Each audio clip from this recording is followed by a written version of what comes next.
बिस्मिल्लाहिर्रहमानिर्रहीम। आज के लेक्चर के अंदर हम एग्ज़ाम्पल्स को कवर कर रहे हैं और जो प्रीवियस टॉपिक हमने जो स्टडी किया था रूल ऑफ इन्फेरेंसेस, तो हम इन एग्ज़ाम्पल्स को देखते हैं कि इन एग्ज़ाम्पल्स में हम ये चेक करते हैं कि प्रूफ करते हैं बाय रूल ऑफ रेफरेंसेस, यानी इन एग्ज़ाम्पल्स को हम प्रूफ करते हैं बाय रूल ऑफ रेफरेंसेस।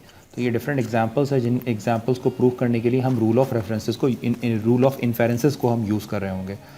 तो इन केस अगर आपने मेरी प्रीवियस वीडियो नहीं देखी है जहाँ पर मैंने रूल ऑफ इन्फेरेंसेस को डिटेल से एक्सप्लेन किया था, तो पहले आप उस वीडियो को गो थ्रू कर लें, देन आप इस वीडियो को मूव करें ताकि इन एग्जांपल्स को आप अच्छे तरीके से समझ सकें।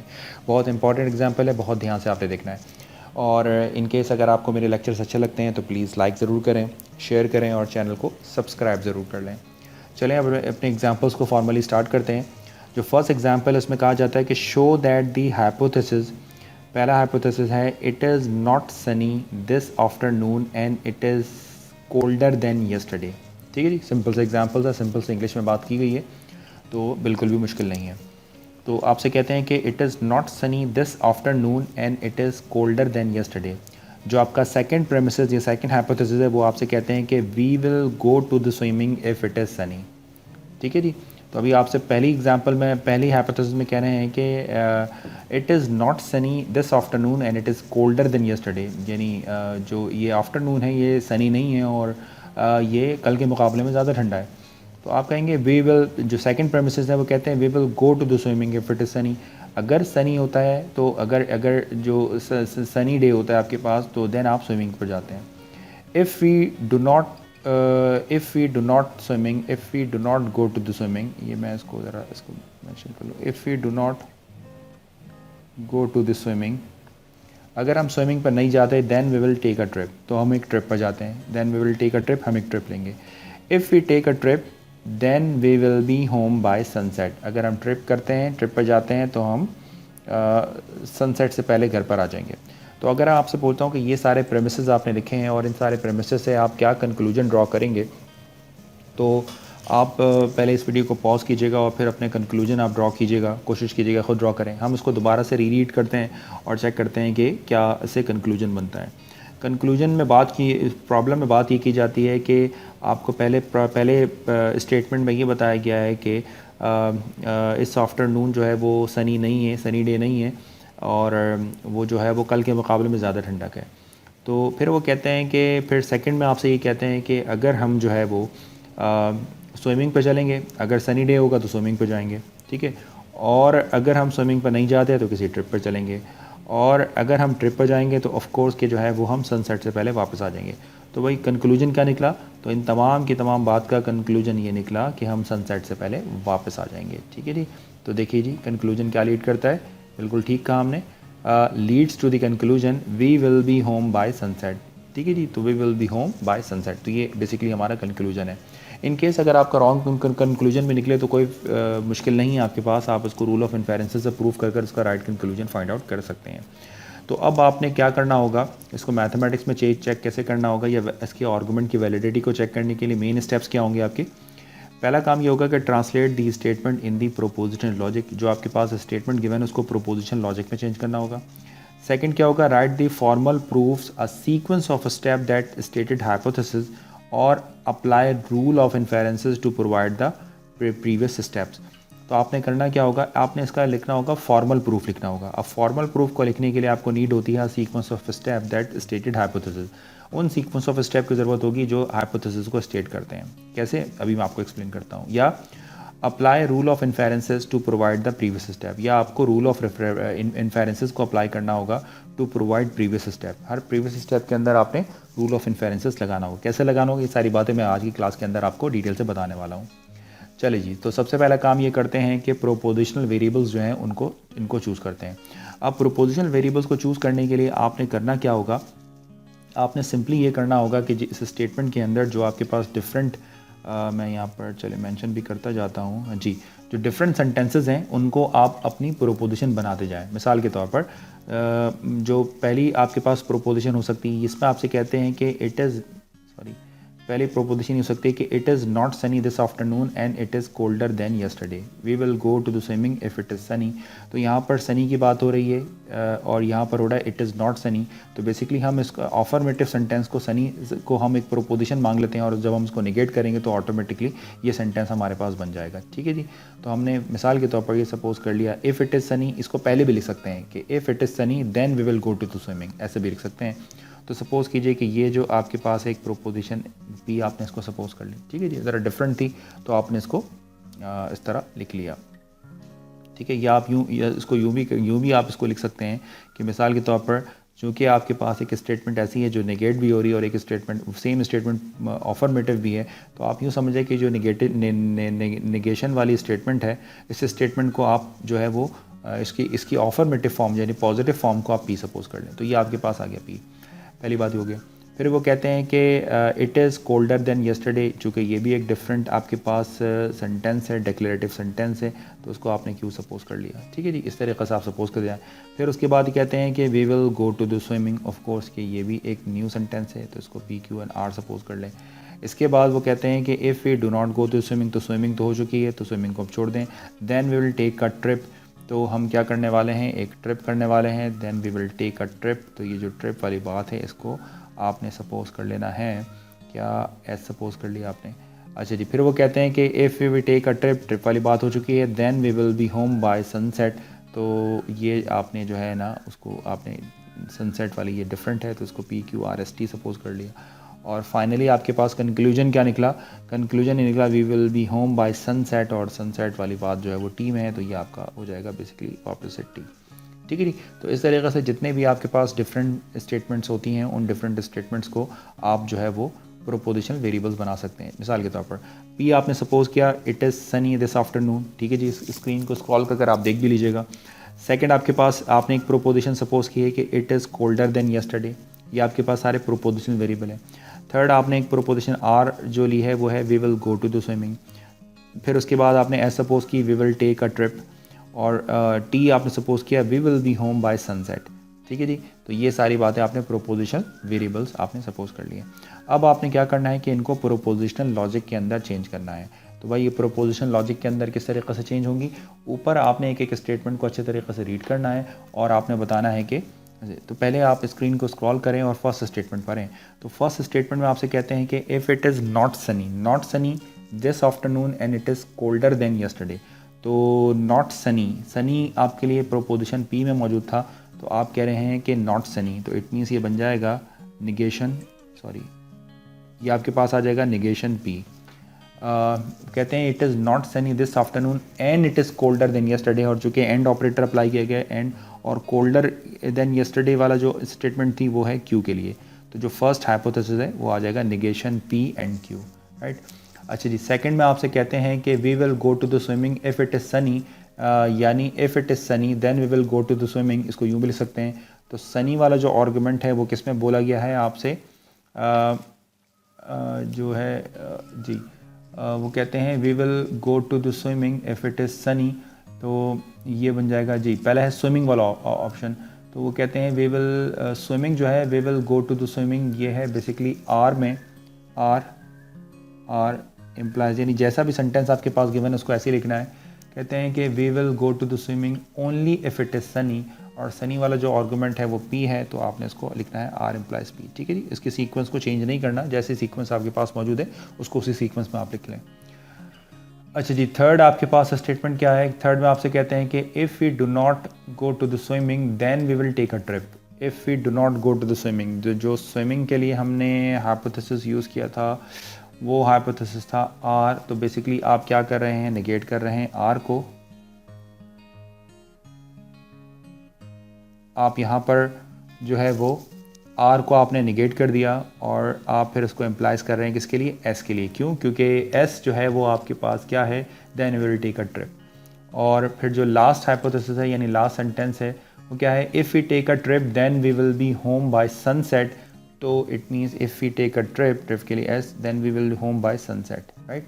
और कंक्लूजन क्या निकल रहा है, कंक्लूजन भी आपके पास कुछ यही बात है कि we will be home by sunset, और वो कंक्लूजन है आपके पास टी। तो ये बेसिकली आपके पास बन गए हैं हाइपोथेसिस और ये आगे उसके कंक्लूजन। अब ये जो इन तमाम के तमाम हाइपोथेसिस से, जैसा कि जो इस प्रॉब्लम थी उससे हमें ये डिफ़ाइन हो रहा है कि ये टी जो है वो बेसिकली इसका कंक्लूजन है। तो अब हम क्या करने वाले हैं, वैलिड आर्गूमेंट को हम कंस्ट्रक्ट करने वाले हैं। अब देखिए, बहुत अच्छे तरीके से देखिएगा कि हम इसको किस तरीके से कंस्ट्रक्ट कर रहे हैं, क्योंकि ये बहुत इंपॉर्टेंट है हमारे लिए।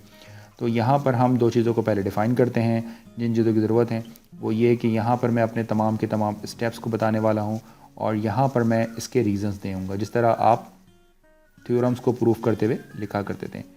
तो यहाँ पर आपने रीज़न्स देने होंगे और यहाँ पर आपने जो है वो स्टेप्स डिफ़ाइन करने होंगे। अब ये स्टेप्स किस तरह परफॉर्म करना है, बहुत ध्यान से आप देखिएगा इसको। मैं एक एक स्टेप को डिटेल से एक्सप्लेन करता हूँ। सबसे पहला काम यह है कि फ़र्स्ट हाइपोथेसिस जो यहाँ पर लिखा हुआ है उसको एज इट इज़ लिख लीजिए आप। तो नंबर 1 पर आपने लिखा फर्स्ट हाइपोथेसिस है जो है निगेशन पी एंड क्यू, और आपके पास रीज़न दे देंगे। रीज़न क्या होगा, बेसिकली इसमें रीज़न तो इसके अलावा कुछ नहीं है कि ये सिर्फ और सिर्फ एक हाइपोथेसिस है। ठीक है जी, हाइपोथेसिस है। अच्छा जी, अब आपने क्या करना है, वो जो रूल ऑफ इन्फेरेंसेस मैंने आपको लिखवाए थे, उन रूल ऑफ इन्फेरेंसेस को आपने अपने पास लिखना है। वो कौन कौन से थे, मॉडस पोनेन, मॉडस टॉलन, डिसजंक्शन और एडिशन। जो मैंने रूल्स काफ़ी सारे लिखवाए थे, उनको अपनी कॉपी के ऊपर आप देख लें। अब आप बताएं कि मुझे इसके ऊपर कौन सा रूल अप्लाई होगा। तो अगर आप यहाँ पर नोट करें तो निगेशन पी एंड क्यू, इसके लिए आप रूल अप्लाई कर सकते हैं। वो टेबल अपने पास देखिएगा और उस रूल का नाम है सिंप्लीफिकेशन। तो यहाँ पर आप इसको सिंप्लीफिकेशन का रूल अप्लाई कर सकते हैं, क्योंकि सिंप्लीफिकेशन में क्या बात होती थी, अगर ये रूल आपके पास मौजूद हैं तो ये बेस्ट हो जाएगा, और इन केस अगर आपके पास ये रूल मौजूद नहीं है तो हो सकता है कि मुझे बार बार जो है वो स्क्रीन को स्क्रॉल कर कर आपको बताना पड़े, तो ये बड़ा मुश्किल होगा मेरे पास। तो यहाँ पर मैं रूल ऑफ सिंप्लीफिकेशन लगा रहा हूँ। सिंप्लीफिकेशन में कहा जाता है कि फॉर एग्जांपल अगर आपके पास फर्स्ट प्रोपोजिशन है एंड के साथ वो क्यू के, तो फर्स्ट प्रोपोजिशन बेसिकली इसका जो है वो रिजल्ट आ जाती है। तो ये बन जाएगा निगेशन पी, और इस पर रूल कौन सा अप्लाई किया, इस पर अप्लाई किया है सिंप्लीफिकेशन। ठीक है, तो जहाँ मैंने आपको सिंप्लीफिकेशन लिखवाई थी उसको आप ज़रा और से देख लीजिएगा। थर्ड, तो ये पहले इसका काम हो गया। इसके बाद आप जो है वो निगेशन पी पर तो मज़ीद कुछ काम नहीं हो सकता, क्योंकि रूल ऑफ इन्फेरेंसेस के अंदर निगेशन पी का कोई रोल नहीं है, ऐसा जिसका कोई रूल मौजूद नहीं है। तो अब आपने नेक्स्ट प्रोपोजिशन उतारनी है। नेक्स्ट प्रोपोजिशन है आर इम्प्लाइज पी। तो आपने यहाँ पर लिखा आर इम्प्लाइज पी। अब आर इम्प्लाइज पी आपने प्रोपोजिशन लिखी है। अब आप इसको इसके साथ कनेक्ट करें तो आप ये देखिए कि ये लिखा हुआ है आर इम्प्लाइज पी, और आप ये जो सेकंड वैल्यू है, सेकंड वैल्यू को नेगेट करते हैं, तो जो फर्स्ट वैल्यू है, ये फर्स्ट वैल्यू के नेगेशन आपका रिजल्ट होता है। तो ये जो फर्स्ट वैल्यू का नेगेशन है ये रिजल्ट बन जाएगा, और ये बन जाएगा नेगेशन आर। और आपको जानते हैं कि इस रूल को हम क्या कहते हैं। पहली बात है कि ये क्या चीज़ है, ये आपके पास है हाइपोथेसिस आपके पास। और ये कौन सा रूल है, ऑफ कोर्स कि ये रूल हमें अच्छे तरीके से आता है। इस रूल को हम कहते हैं मॉडस टॉलन। और ये मॉडस टॉलन किन पर अप्लाई किया है, ऑफ कोर्स सेकंड एंड जो थर्ड आपके पास स्टेटमेंट है उसके ऊपर अप्लाई किया है। फिर इसके बाद निगेशन आर का हम कुछ काम नहीं कर सकते हैं, इसको हम एज इट इज़ रहने देते हैं। अब हम चलते हैं अपने नेक्स्ट हाइपोथेसिस की तरफ, जो है negation R and negation R implies S. तो यहाँ पर हमने लिखा निगेशन आर इम्प्लाइज एस, और ये क्या है आपके पास, अगेन ये है आपके पास एक हाइपोथेसिस। और अगेन अगर आप इन दोनों को कंबाइन करें तो जो फर्स्ट वैल्यू है वो एज इट इज़ है। अगर फर्स्ट वैल्यू आपके पास, यानी जो फर्स्ट प्रोपोजिशन है वो एज इट इज़ है, तो जो सेकंड प्रोपोजिशन है वो आपका रिजल्ट बनती है। और इस रूल का क्या नाम है, ऑफ कोर्स इस रूल को नाम हमने सीखा हुआ है। यानी पहले तो ये बताएं कि इस रूल को क्या कहते हैं, यानी क्या कंक्लूजन आएगा, वो आएगा एस। और इस रूल का नाम क्या है, इसे हम कहते हैं मॉडस पोनेन। तो ये मॉडस पोनेन कहलाता है। अब ये मॉडस पोनेन किस पर अप्लाई होगा, ये अप्लाई होगा 4 and 5 के ऊपर मॉडस पोनेन अप्लाई होगा। ठीक, इसके बाद एस के साथ मजीद रूल ऑफ इन्फेरेंसेस के जो टेबल है आपके पास, उसमें कुछ नहीं किया जा सकता, तो आपने इसको एज इट इज़ रखा। अब आप चलें अपने नेक्स्ट हाइपोथेसिस की तरफ, जो है एस इम्प्लाइज टी। तो आपने यहाँ पर जो 7th लिखा है वो लिखा है एस इम्प्लाइज टी, और ये क्या है आपके पास, अगेन ये आपके पास एक हाइपोथेसिस है। ठीक है जी, अब आप बताएं कि क्या कर सकते हैं। तो of course S implies T and S exist करता है, तो टी इसका रिजल्ट होना चाहिए। तो ये 8 में आपके पास जो रिज़ल्ट आएगा, जो 8 आपके पास रिज़ल्ट आएगा वो रिज़ल्ट आएगा टी। और ये इस पर क्या अप्लाई किया है, अगेन आपने इसके ऊपर अप्लाई किया है मॉडस पोनेन। और मॉडस पोनेन किन दो टर्म्स के ऊपर आपने अप्लाई किया है, 6 के ऊपर एंड 7 के ऊपर आपने अप्लाई किया है। तो अगर आप नोट करें, जो आखिरी आपके पास रिज़ल्ट निकल कर आता है तमाम के तमाम, जब आप हाइपोथेसिस को यूज़ कर लेते हैं तो वो जो लास्ट आपके पास रिज़ल्ट होता है वही आपका कंक्लूजन होता है। और अगर आप नोट करें तो टी आपका है फाइनल कंक्लूजन, और यही बात आपने प्रूव करनी थी। हैंस प्रूव कंक्लूजन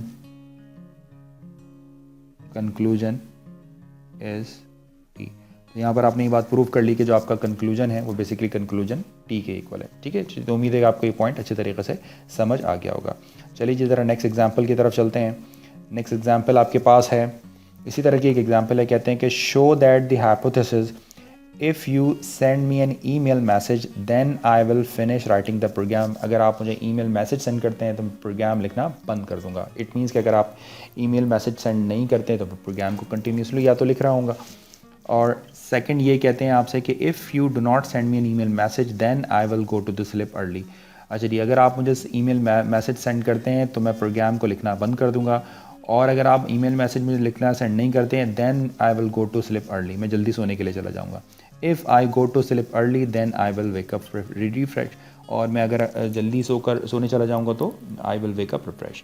तो आप बताएं कि इसका कंक्लूजन क्या हो सकता है। वैसे तो प्रॉब्लम्स के अंदर पॉसिबल है कि मैं आपको कंक्लूजन खुद प्रोवाइड कर दूँ, तो इसका क्या कंक्लूजन बन सकता है। तो बहुत सिंपल सी बात है कि इसका कंक्लूजन ये बन सकता है कि अगर मैं प्रोग्राम नहीं लिखता हूँ, ठीक है जी, अगर मैं program, if I do not write a program then I will sleep early, और अगर if I sleep early then I wake up refresh. तो इसका मतलब ये हो सकता है कि अगर मैं प्रोग्राम राइटिंग नहीं करता हूँ तो मैं रिफ्रेश उठ रहा हूँ इसके अंदर से ना। तो इसमें देखते हैं कि क्या कंक्लूजन है कि if we do not finish writing program then I will wake up early, then I will wake up refresh. तो हम वेकअप जो होंगे वो रिफ्रेश वेकअप होगी। तो आप इसी तरीके से प्रॉब्लम्स को पढ़कर ख़ुद कंक्लूजन लिखने की कोशिश कीजिएगा, और फिर उसके बाद हम इसको मैथमेटिक्स में चेंज करते हैं। तो चलिए जी अब इसको मैथ बनाते हैं। इसकी मैथ बनाने के लिए क्या करने वाले हैं, अगेन मैथ बनाने के लिए पहले हम अपनी प्रोग्राम इस पर चलते हैं। अब आपको ये बताते हैं कि यहाँ पर कौन कौन सी डिफरेंट स्टेटमेंट हैं जिसको आप चेक कर सकते हैं। जैसे if you send me an email message, तो इसका मतलब ये है कि यहाँ पर एक तो स्टेटमेंट ये पॉसिबल है, you can send me an email message, ये हो सकता है ईमेल मैसेज एक, इसको आप पी सपोज कर सकते हो। अच्छा, डिफरेंट क्या है, then I will finish writing the program, और दूसरा क्या हो सकता है, आई विल फिनिश, ये बन सकती है डिफरेंट स्टेटमेंट है, I will finish writing the program, ये बन जाएगी क्यू। अच्छा जी, if I do not send me email को यूज़ कर चुके हैं, then I will go to sleep early, तो इसका मतलब ये हो जाएगा I will go to sleep early, ये बन जाएगा आर। और इसी तरीके से if I go to sleep early ये यूज़ कर चुके हैं, then I will wake up refresh, then I will wake up refresh, इसको हम कह सकते हैं एस। ठीक है जी, ये डिफरेंट हो जाएगा। इसके बाद इसका जो कंक्लूजन है वो कंक्लूजन आप लिख लीजिए। कंक्लूजन को आप आसानी से लिख सकते हैं, बल्कि आप ये जो प्रोपोजिशन पहले लिखते हैं फिर कंक्लूजन लिखते हैं इससे। ठीक है जी, तो बिल्कुल इसी तरीके से ये देखिए जी, हमने यहाँ पर क्या किया है, पी सपोज़ किया है कि you send me an email message, Q suppose किया है कि I will finish writing program, R होगा हमारे पास I will go to sleep early, और एस होगा आपके पास I will wake up refresh. ठीक है जी, ये सारी बातें हमने प्रोपोजिशनल वेरिएबल्स को डिफाइन कर लिए हैं यहाँ पर। अब इसको प्रोपोजिशनल लॉजिक के अंदर चेंज करते हैं। तो अब हमने अपने हाइपोथेसिस को सेट करते हैं। मिसाल के तौर पर जो पहला हाइपोथेसिस है वो आपसे क्या कह रहा है, वो आपसे ये कह रहा है कि if you send me an email message then I will finish writing program, यानी ये क्या बन जाएगा, P इम्प्लाइज Q। बहुत सिंपल है, इसे आप लिख सकते हैं P इम्प्लाइज Q, ये आपका होगा फर्स्ट हाइपोथेसिस। ठीक है जी, ज़रा हम इसको थोड़ा सा यूँ कर लें, ये बन जाएगा P इम्प्लाइज Q, ये आ गया फर्स्ट हाइपोथेसिस। सेकंड में आपसे कहते हैं कि if you do not send me an email message, तो ईमेल मैसेज के लिए हमने बनाया है P, तो ये बन जाएगा आपके पास क्या, निगेशन P, और चूँकि इफ़ के स्टेटमेंट है तो इम्प्लाइज आ जाएगा। Then I will go to sleep early, ये है बेसिकली आर के साथ। ठीक है जी, और फिर थर्ड आपके पास स्टेटमेंट है कि if I go to sleep early, तो इसके लिए हम वापस से आर यूज़ करने वाले हैं। Then I will wake up refresh, और उसके लिए हमने क्या सपोज़ किया हुआ है, एस सपोज़ किया हुआ है। ठीक है जी, तो कंक्लूजन क्या बनेगा, कंक्लूजन में आपसे क्या कहते हैं, कंक्लूजन में आपको पता लगता है कि leads to the conclusion if we do not finish writing the program then I will wake up early। तो if we do not writing the program तो ये बन जाएगा निगेशन Q इम्प्लाइज S। तो इसे हम लिख सकते हैं निगेशन Q इम्प्लाइज S। ठीक है जी, तो ये आपका आ गया। अब क्या करते हैं कि वैलिड आर्गूमेंट कंस्ट्रक्ट करते हैं। किस तरीके से कंस्ट्रक्ट होगा, अगेन यहाँ पर अपने स्टेप्स को मेंशन करना होगा, यहाँ पर आपने अपने स्टेप्स रखने होंगे और यहाँ पर आपने रीजंस रखने होंगे। रीजंस, ये दोनों स्टेप बहुत इंपॉर्टेंट है। तो पहले यहाँ पर स्टेप, यहाँ पर इसके रीजंस को आप लिखिए। चलिए जी, तो पहला हाइपोथेसिस हम नोट करते हैं। जो फर्स्ट हाइपोथेसिस है वो है आपके पास क्या, वो हाइपोथेसिस है P इम्प्लाइज Q। ये है कि आपके पास सिंपली एक हाइपोथेसिस है, राइट। अब P इम्प्लाइज Q पर अगर आप नोट करें तो एज सच कुछ नहीं हो रहा। P इम्प्लाइज Q का तो हमारे पास एज सच कोई रूल भी एग्जिस्ट नहीं करता। तो इन केस अगर मैं सेकंड हाइपोथेसिस को लेता हूँ तो सेकंड हाइपोथेसिस आपके पास निगेशन P एंड R। तो ये मुझे ऐसा लगता है कि अगर फर्स्ट हाइपोथेसिस को के P के साथ जो है वो निगेशन लग जाए किसी तरीके से, तो ये सेकंड हाइपोथेसिस के साथ एक कनेक्शन बना सकता है। तो जो रूल ऑफ इन्फेरेंसेस के अंदर अगर आपको एज सच कोई रूल ना मिले आपको, तो आप जो है वो इसकी इक्विवेलेंट स्टेटमेंट को यूज़ कर सकते हैं। मिसाल के तौर पर ये एक इम्प्लीकेशन है, तो ये काउंट्रा पॉजिटिव के लिए भी ट्रू होता है। तो आप इसको लिख सकते हैं negation Q implies negation P। तो ये स्टेटमेंट कौन सी है, इसको आपने कर लिया है कंट्रा पॉजिटिव, ठीक है जी, कंट्रा पॉजिटिव वन। यानी अगर आपके पास रूल ऑफ इन्फेरेंसेस से कुछ नहीं मिल रहा आपको, तो आप उसकी इक्विवेलेंट स्टेटमेंट के लिए ढूंढें तो आपको वो फिर रूल ऑफ इन्फेरेंसेस में मिलना शुरू हो जाएगा। नंबर 3, इससे भी कोई काम नहीं हो रहा तो हम सेकंड उतारते हैं, निगेशन हाइपोथेसिस उतारते हैं हम, निगेशन P इम्प्लाइज R। तो यहाँ पर हम क्या लिख रहे हैं, निगेशन P इम्प्लाइज R। और ज़रा आप इसको कंबाइन कीजिए तो ये लिखा हुआ है negation P implies negation Q implies negation P implies R। तो ये दोनों सेम हो गए, तो इसको हम कहते हैं क्या, हाइपोथेटिकल सिलोजिज्म। तो अगर यहाँ पर हम हाइपोथेटिकल सिलोजिज्म अप्लाई कर दें तो हाइपोथेटिकल सिलोजिज्म ये कहता है कि इसका जो रिज़ल्ट होगा वो रिज़ल्ट बन जाएगा निगेशन P इम्प्लाइज R। ठीक है जी, तो यहाँ ये क्या है, ये है आपके पास अगेन हाइपोथेसिस आपके पास। और यहाँ पर आपने क्या किया है, यहाँ पर आपने अप्लाई किया है हाइपोथेटिकल सिलोजिज्म। ये रूल मैं आपको पहले लिखवा चुका हूँ, आप ज़रूर देख लीजिएगा। ये किन दो पर अप्लाई किया है, ऑफ कोर्स कि हमने सेकंड और थर्ड के ऊपर अप्लाई किया है। तो सेकंड और थर्ड के ऊपर हमने ये रूल अप्लाई किया है। तो जब सेकंड और थर्ड के ऊपर हमने ये रूल अप्लाई किया है तो ये वैल्यू एलिमिनेट हो जाती हैं और ये आपके पास रिजल्ट आता है। तो आप इसको ज़रूर देख लें। अगेन अब अपना नेक्स्ट हाइपोथेसिस लिखते हैं। जो नेक्स्ट हाइपोथेसिस है हमारे पास वो क्या है, R इम्प्लाइज S। तो हमने यहाँ पर नेक्स्ट हाइपोथेसिस लिखा R इम्प्लाइज S। तो R इम्प्लाइज S को अगर आप गौर करें तो यहाँ पर भी R और R कॉमन है, तो यहाँ पर भी हाइपोथेटिकल सिलोजिज्म अप्लाई हो सकता है। पहले तो ये कि यहाँ पर ये लिख दीजिए कि ये हाइपोथेसिस है आपके पास, और रूल ऑफ इन्फेरेंसेस के जो टेबल है आपके पास, उस टेबल के अकॉर्डिंग आपके पास जो रिज़ल्ट जनरेट होगा वो रिज़ल्ट होगा निगेशन Q इम्प्लाइज S। तो इसे हम कहते हैं क्या, इसे हम कहते हैं हाइपोथेटिकल सिलोजिज्म। और ये किन पर अप्लाई हो रहा है, ये अप्लाई हो रहा है 4 and 5 के ऊपर हमने इसको अप्लाई कर दिया। तो ये कहलाता है हाइपोथेटिकल सिलोजिज्म। तो फाइनली आपने सारे हाइपोथेसिस को यूज़ कर लिया यहाँ पर, और ऑफ कोर्स के सारे हाइपोथेसिस को यूज़ करने के बाद ये बन गया है आपका फाइनल रिजल्ट। तो अगर आप नोट करें तो अब आपको यही वाला रिजल्ट जो है प्रूव करना था, negation P implies S, result आ गया। तो फाइनली हम यहाँ पर लिख सकते हैं hence proved negation Q implies S is our valid argument। ठीक है, वैलिड आर्गूमेंट एंड कंक्लूजन। ठीक है, उम्मीद है आपको ये वाली प्रॉब्लम समझ आ गई होगी। चलिए जी, इसी तरीके से अपनी नेक्स्ट प्रॉब्लम की तरफ मूव करते हैं। और ये नेक्स्ट प्रॉब्लम है, इसमें कहते हैं कि show that the following argument are valid if today is Tuesday I have sent I have a test of mathematics और इकोनॉमिक्स। फिर सेकेंड प्रोपोजिशन है आपके पास, इफ़ my economics professor is sick then I will not have a test in economics। और third है आपके पास कि today is Tuesday and my economics professor is sick। तो ये बात कॉमन है कि अब आपके पास इसका मतलब क्या होगा, therefore I have a test in mathematics, तो I have a test of a mathematics, तो इट मीन्स कि आपके पास जो होगा ऑफ कोर्स कि I have a test of a mathematics. ठीक है जी, इसको जल्दी से हम प्रोपोजिशन में चेंज करते हैं। तो आपने मुझे बताना है कि यहाँ पर कौन कौन से जो है वो जो है हम डिफरेंट सेंटेंसेस हमारे पास पॉसिबल हैं।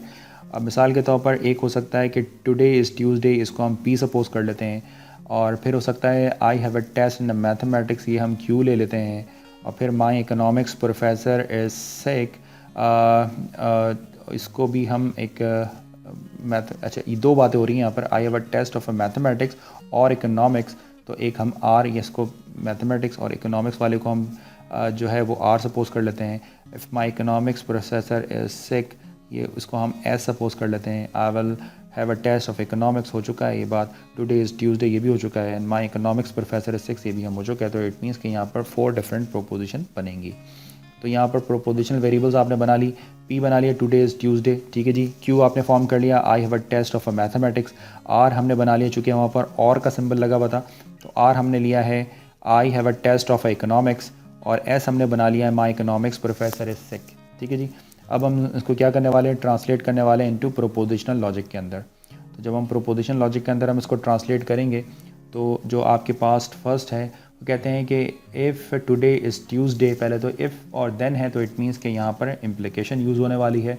और ट्यूसडे के लिए आप पी यूज़ कर रहे हैं, I have a test in mathematics और इकोनॉमिक्स, तो आप क्या करने वाले हैं, ये लिखने वाले हैं पी इम्प्लाइज मैथमेटिक्स और इकोनॉमिक्स, ठीक है जी। तो पहली आपके पास जो प्रोपोजिशनल स्टेटमेंट है वो ये बन गई, if my economics professor is sick then I will not have a test of economics.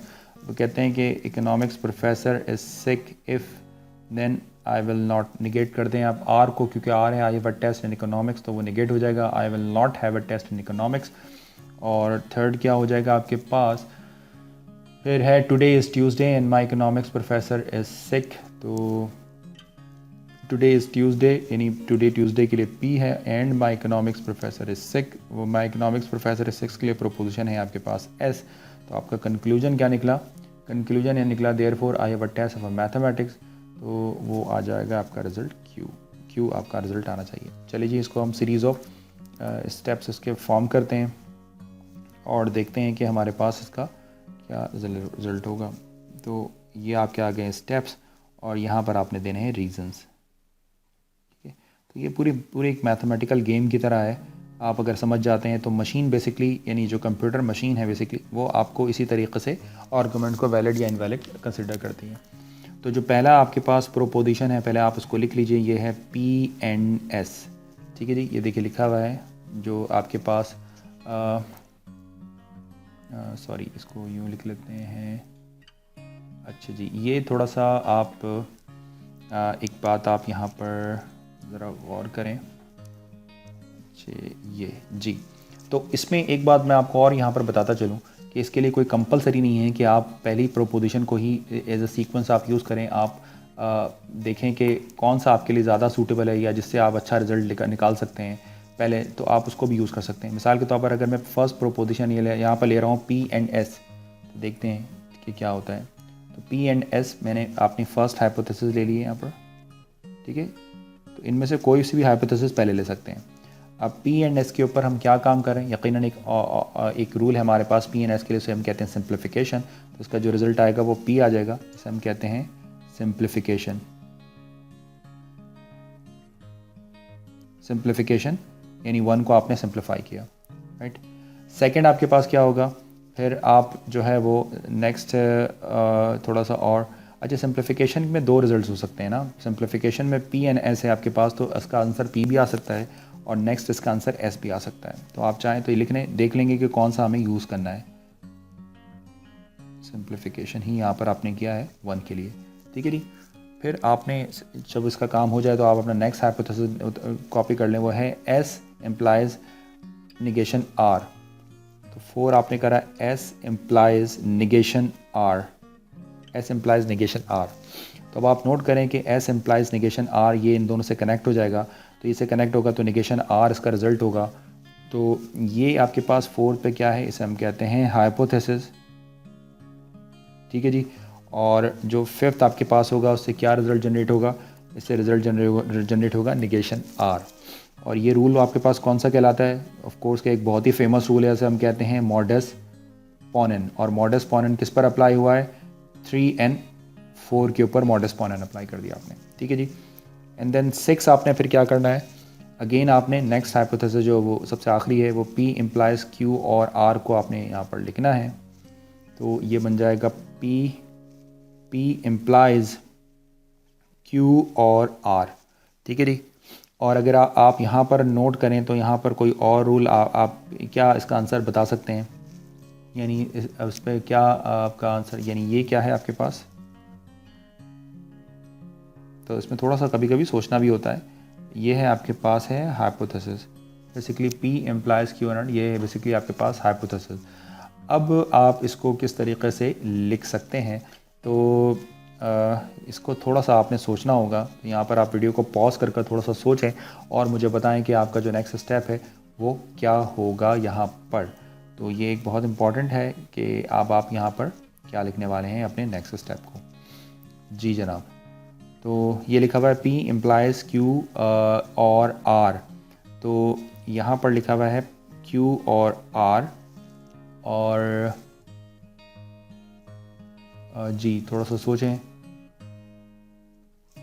बहुत इजी है, बहुत मुश्किल बिल्कुल बिल्कुल बिल्कुल भी नहीं है। तो अगर आप थोड़ा सा सोचेंगे तो आपको आइडिया होगा कि मिसाल के तौर पर ये जो 6 है आपके पास, ये 6 किसके साथ पेयर हो सकता है। तो अगर आप नोट करें तो ये जो 6 है ये 2 के साथ पेयर बन सकता है, ठीक है जी। तो यही बात ज़रूरी नहीं है कि आपने नेक्स्ट स्टेप को ही देखना है, आप ऊपर वाले स्टेप से भी इसको पेयर कर सकते हैं। तो ये जो 6 है ये 2 के साथ पेयर हो रहा है। तो ये 6 2 के साथ जब पेयर हो रहा है तो ये जो रूल है उस रूल को हम कहते हैं मॉडस पोनेन, और आंसर आएगा QVR।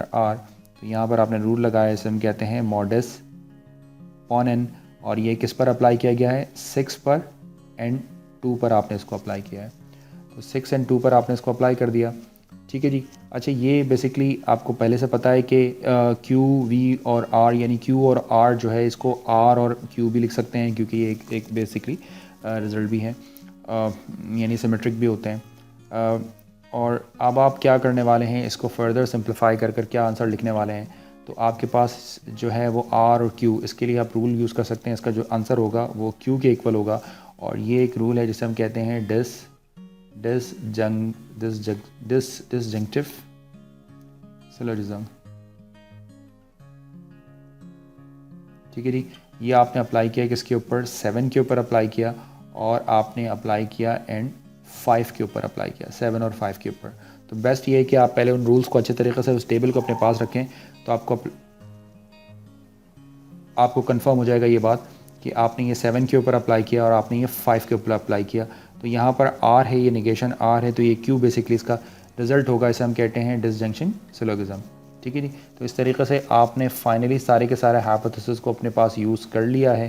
तो जो फाइनल आपके पास है ये आपका होगा कंक्लूजन, और ये जो है वो आपका आ गया कंक्लूजन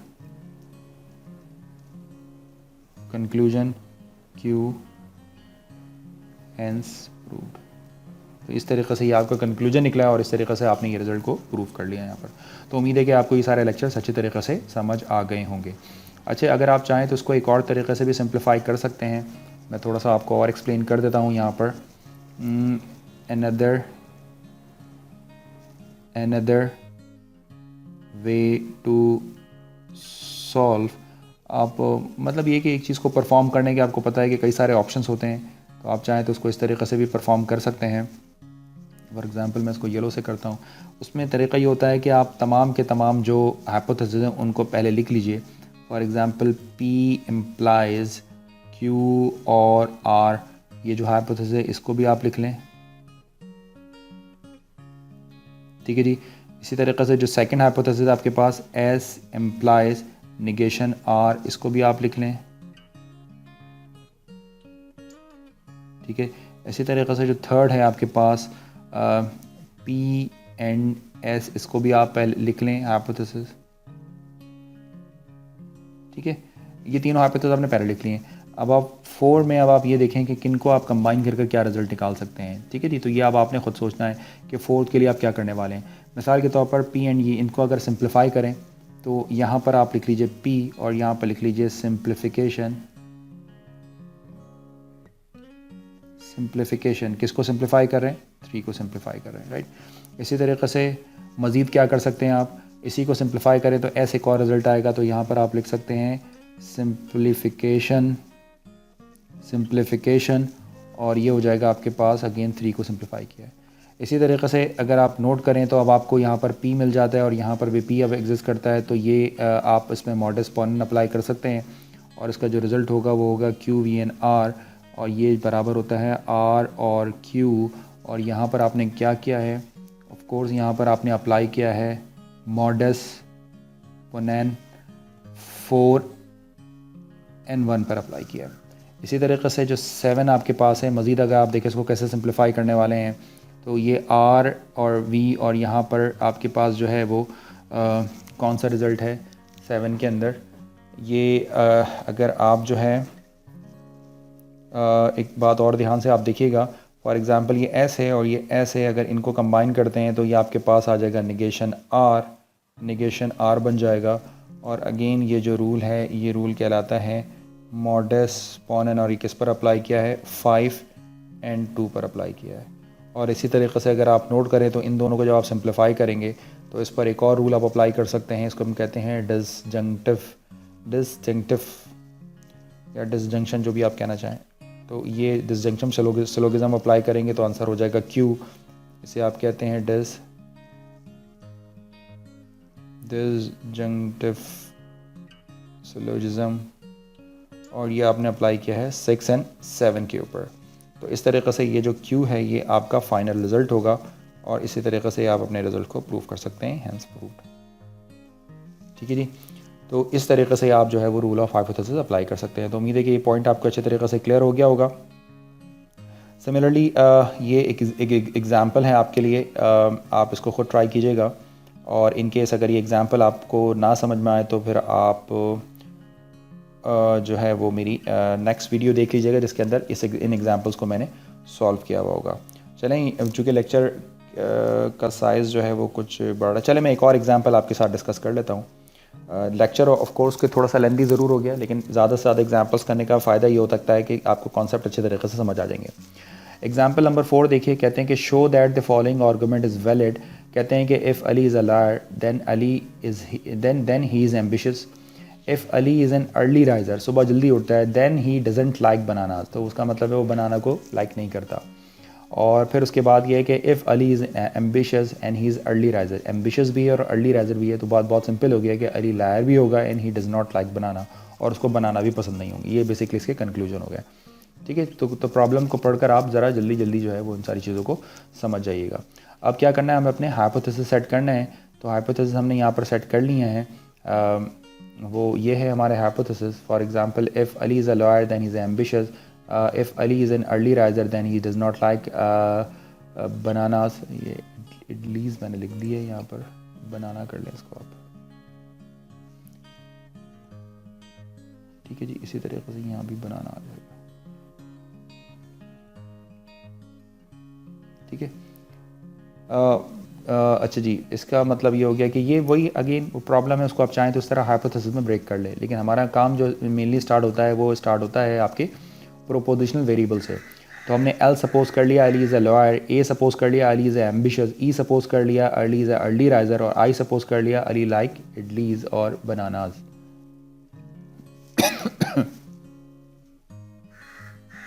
बनानाज I सपोज कर लिया हमने बनाना के लिए। ठीक है जी, अब इसको प्रोपोजिशनल लॉजिक के अंदर जो है वो हम चेंज करने वाले हैं। तो अब जब इसको प्रोपोजिशनल लॉजिक के अंदर चेंज करेंगे तो मैं यहाँ पर लिख रहा हूँ, आप वीडियो को पॉज कर पहले अपनी प्रोपोजिशन लॉजिक बना लीजिएगा और फिर उसके बाद उसको मैच कर लीजिएगा। तो जो प्रोपोजिशन लॉजिक के अकॉर्डिंग ये होगा L implies A, second statement होगी उसके अकॉर्डिंग E इम्प्लाइज़ I बन जाएगा, और थर्ड के लिए ये हो जाएगा A इम्प्लाइज़ E, और इसी तरीके से जब आप इसको कंक्लूड करेंगे तो ये बनेगा L इम्प्लाइज़ नेगेशन I। ठीक है जी, अब ज़रा जल्दी से हम टाइम बिल्कुल नहीं वेस्ट करते हैं और इसको जो है वो इसके स्टेप्स लिखते हैं। तो कहते हैं कि L इम्प्लाइज A, ये है क्या आपका हाइपोथेसिस है, राइट। सेकंड आपने लिखना होगा क्या, A इम्प्लाइज E, क्योंकि A इम्प्लाइज A के तो कोई रिजल्ट नहीं पता, तो आपने सेकंड हाइपोथेसिस भी यहाँ पर साथ साथ ड्रॉ कर लिया। और जो थर्ड है आपके पास, उसको आप कंबाइन कर लें, तो कंबाइन करेंगे तो क्या होगा, ये हाइपोथेटिकल सिलोजिज्म बन जाएगा। A इम्प्लाइज, ये आ जाएगा L इम्प्लाइज E, इसे हम कहते हैं हाइपोथेटिकल सिलोजिज्म। और ये किस पर अप्लाई किया आपने, 1 and 2 पर आपने अप्लाई किया है, 1 and 2 पर आपने। अच्छा जी, इसी तरीके से अब आपका अपना फोर्थ हाइपोथेसिस यहाँ पर लिख लीजिए, E implies I, E implies negation I, sorry ये E इम्प्लाइज है, अच्छा जी E इम्प्लाइज ये जो है आप इसको आप लिख सकते हैं, क्या लिख सकते हैं इसको आप, तो इसको आप लिख सकते हैं E इम्प्लाइज निगेशन। अच्छा जी, हाइपोथेसिस है बेसिकली आपके पास, या शायद यहाँ पर मैंने एक हाइपोथेसिस मिस कर दिया है। E इम्प्लाइज, एक्चुअली यहाँ पर ये निगेशन I मैंने गड़बड़ कर दी है, तो यहाँ पर आपने हाइपोथेसिस लिखना है E इम्प्लाइज निगेशन I, ठीक है जी। ये है आपका हाइपोथेसिस। और फिर आपने जो है इसको कंबाइन करना है, तो E से कंबाइन हो जाएगा, तो ये बन जाएगा L इम्प्लाइज निगेशन I, इसे हम कहते हैं क्या, हाइपोथेटिकल सिलोजिज्म। और ये किस पर अप्लाई किया आपने, 3 and 4 पर अप्लाई किया है। और जो फिफ्थ आपके पास हो जाएगा, इसको अगर आप लिखना चाहें तो ये फाइनली आपके पास रिजल्ट है, क्योंकि तमाम की तमाम चीज़ें आपने यूज़ कर ली हैं इसके अंदर, यानी तमाम हाइपोथेसिस आपने इसके अंदर यूटिलाइज़ कर लिया हैं। तो ये बन जाएगा आपके पास फाइनल रिज़ल्ट। तो यहाँ पर आपने ये प्रूव किया है कि hence proved L implies negation I is a valid argument, ठीक है जी। तो उम्मीद है कि आपको ये बातें समझ आ गई होंगी अच्छे तरीक़े से।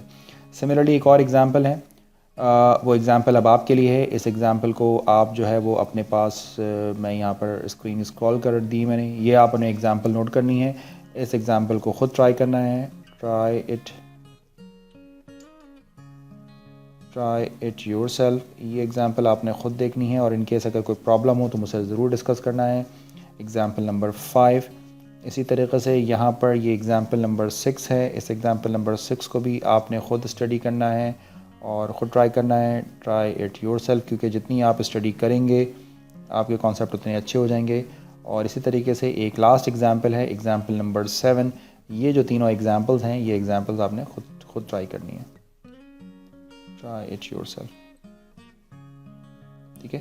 तो 3 एग्जांपल्स मैंने करवा दी हैं, कुछ एग्जांपल्स 4 एग्जांपल्स मैंने करवा दी हैं। ये 3 एग्जांपल्स आपके लिए, आप इसको अच्छे तरीक़े से स्टडी कीजिएगा, और इसी तरीके से जो है वो अपने वैलिड आर्गूमेंट के लिए रूल ऑफ इन्फेरेंसेस को अप्लाई करते हुए अपनी स्टेटमेंट को प्रूव कीजिएगा।